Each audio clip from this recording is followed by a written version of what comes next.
romo mar ndalo ang'wen mar jotend migepe gi jotelo madito sirikal matimore boma ma Naivasha County ma Nakuru kone jood bura mondo okal paro mar chik mar usuru mar ot ma idhi chwale od bura mar twak odiochieng' makiny ka jatend piny okoni rode mane omiyo doho thicho oko usuru mar odno nosedin kendo gedo mag utego manengogi ogonyore biro dhi nyime makare. Ruto bende okone jotelo mondo onyon brek ne siasa momondo kendo keto maino ne dongruok.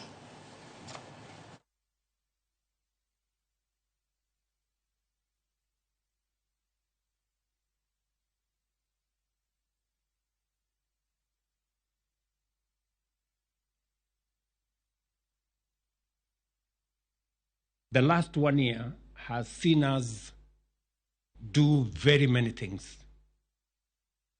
And it has not happened because of myself and my deputy, or with the ministers alone, or with the members of parliament alone. We've done this together.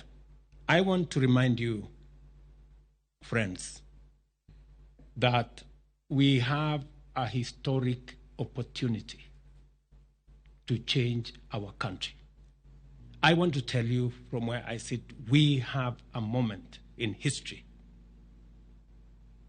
to unlock the potential that Kenya has always had and to take this country to the next level.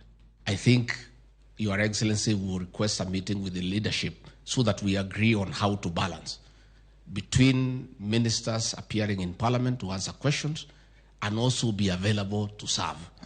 Because sometimes even we have cabinet committees, we are not able to prosecute our agenda because ministers are in out of Parliament. We don't have an exclusive role on this budget-making process, Your Excellency, but because we are leaders, we have an opinion also. The business of setting extremely high revenue projections and budgeting on it leaves us with pending bills in our counties, and it is on account of it, Your Excellency, that we have the debt crisis that we currently continue to face. I'd wish to request, Your Excellency, that let us be realistic in our budgeting. And it's unfortunate, last week, I have to report here, Your Excellency, on Thursday afternoon, the other side were more than us in the House. In fact, at one point, the leader of minority approached me to close debate on the affordable housing bill. Of course, knowing that if we closed at that point, they had the numbers.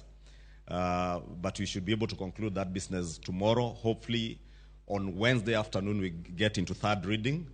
Again, during third reading, we will be asking all of you to be present so that we are able to conclude with that debate and be able to process the bill forward to the Senate so that they're able to advertise it by Friday, do their public participation, and we get a new affordable housing bill before the next payroll. Ya, kuna mkojonga na kauyo madundo. Wane nukacha dera.